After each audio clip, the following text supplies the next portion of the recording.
What's up, everyone? Jeremy here from mtgheadquarters.com. And it's Thursday. So what does that mean? That means I'm taking the night off. I like to take a night off from Magic so I don't get burned out.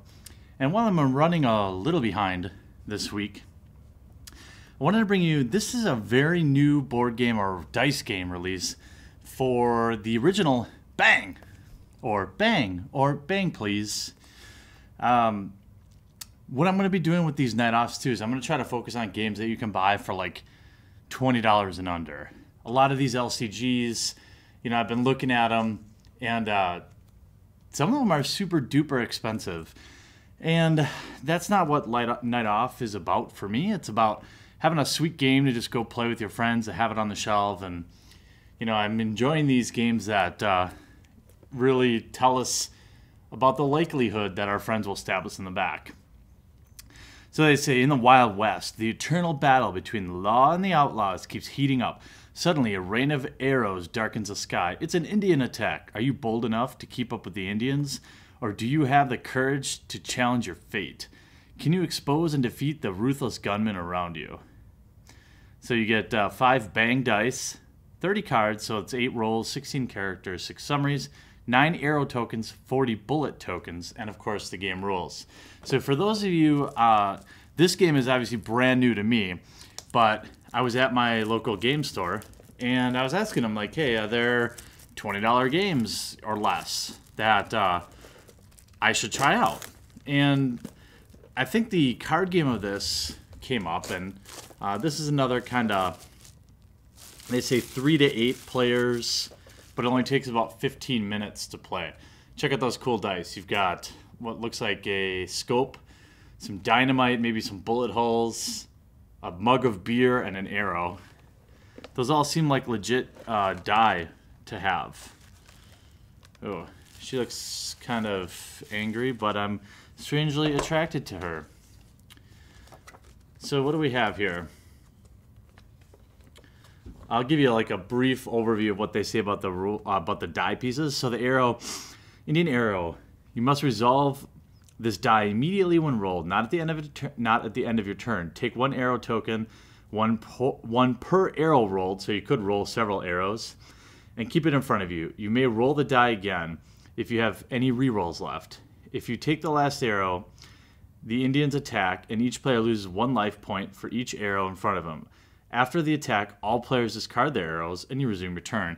So there's all sorts of crazy things that can happen with dice. There's actually, I think, Lord of the Rings dice game they had too that looked really awesome. There's like 30 different dice, but it was like $50. So that's a little out of the, how should I say, the spirit of this. So the game ends immediately if the sheriff is eliminated. So somebody's a sheriff, from what I understand. Everyone knows who the sheriff is. If a renegade is the only one alive, so if you're a renegade, you want to be the last man standing, or woman. Otherwise, all outlaws win as a team. Or B, all the outlaws and renegades are eliminated. The sheriff and all deputies win as a team. So in an 8-player game, each of the 2 renegades plays on his or her own, and wins only if they are the last player alive. If in the final stages of the game, the sheriff is confronted by 2 renegades and the sheriff is eliminated first, the outlaws win. So it's a very deep game for just shaking some dice, and the price is ridiculous. Like $15, $15 to $20 for this game. It's insane. So here you've got all of your little tokens, your arrow, your bullet tokens. Looks just like a .22 caliber shell to me, anyway. You've got a ton of those. Then you've got your arrow tokens, and you've got little bags in here. Then you've got your cards. So they have several languages on these cards, right? You never lose life points to the Gatling gun. Paul Regret. So here's the rules. Immediately take 1 arrow. Oh, this is some events that happen with the cards. So let's see what happens with the cards. Read it in English, and that will make life easier for you if you speak English. So if you play with 3 players, or 4 players, you have 1 sheriff, 1 renegade, and 2 outlaws. 5 players, 1 sheriff. You always have just 1 sheriff. Step 2, the sheriff reveals himself by turning his card face up. All other players look at their roll, but must keep it a secret. Shuffle the characters and give 1 face up to each player. Each player now announces the name of his character and reads his ability aloud. Each character has some special abilities which make him unique. Each player takes the number of bullets as shown on the character card. The sheriff plays a game with 2 additional bullets. The bullets you have are your life points, i.e., example, how many times you can get hit before being eliminated from play. Keep any remaining bullets in a pile in the middle of the table. And you've got place 9 arrows in a pile in the middle of the table.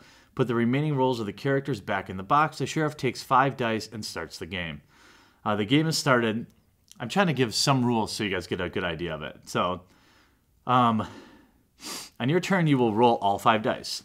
You may then choose to keep the dice or re-roll some or all of them up to 2 times. If you roll a 3rd time, you may also re-roll any dice you didn't choose to re-roll on your 2nd roll. You must accept the 3rd roll. When you're satisfied with your dice roll, you're out of re-rolls. Resolve the dice results. Your turn is over and play passes to the player to your left. Important, any dynamite rolled cannot be re-rolled. Any arrows must be resolved immediately. So you can read through the instructions, right? And here's our really cool dice. These are really neat. So you've got your dynamites, you've got your must be hit points, 2, 1. You've got an arrow. You got, looks like bullet holes. What did we say these were? Dynamite. Yeah, bullseye. Choose the player next to you on your left or right. That player loses 1 life point. If you roll the 2, choose the player exactly 2 places to your left or right. That player loses 1 life point. If there are only 2 players or 3 players left, treat this as a 1. The beer. Choose any player, he gains a life point. You may choose yourself. You can never have more life points than the number you had at the beginning of the game. If you choose a player with his maximum life points, this result is wasted. And then this is a Gatling gun. If you roll 3 or more Gatlings, you activate the Gatling gun, and each of the other players lose 1 life point. Also, you discard all your arrows. So you can get some pretty crazy results. I'm really excited to play this game. I'm actually going to take it over to a local establishment that serves alcohol, and we're going to play this game tonight. It seems like a ton of fun. I'm going to put a link to where you can get it down in the description down below, and hopefully you guys try this game out. It seems really cool. I hope you guys are liking this Night Off series. I just think it's a different, I play Magic, but I also enjoy other games, and so I assume you guys do too. So I hope you guys enjoy it. If you've played Bang before, tell me about it. It looks really fun, and we'll talk to you again real soon. I really hope you enjoyed this video. Check out some of our most popular playlists, everything from MTG vlogs, gameplay video, new product breaks, and some insane vintage openings. And if you haven't yet, here's your opportunity to crush that subscribe button to join the fastest growing Magic the Gathering channel on YouTube. Thanks again, and we'll see you real soon.